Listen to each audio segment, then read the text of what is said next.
Minyak ni abang jangan langkah kan. Ini siapa-siapa boleh pakai ni? Itu saya ambil ni. Pakai sini. Mana badan? Sikit. Bismillah ya. Mesti lah. Kita bank tu kan? Ingat lagi tu. Alhamdulillah. Ingat barang.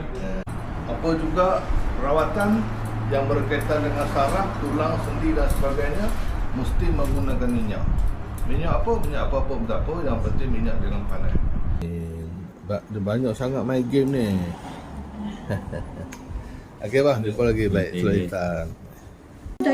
Takut.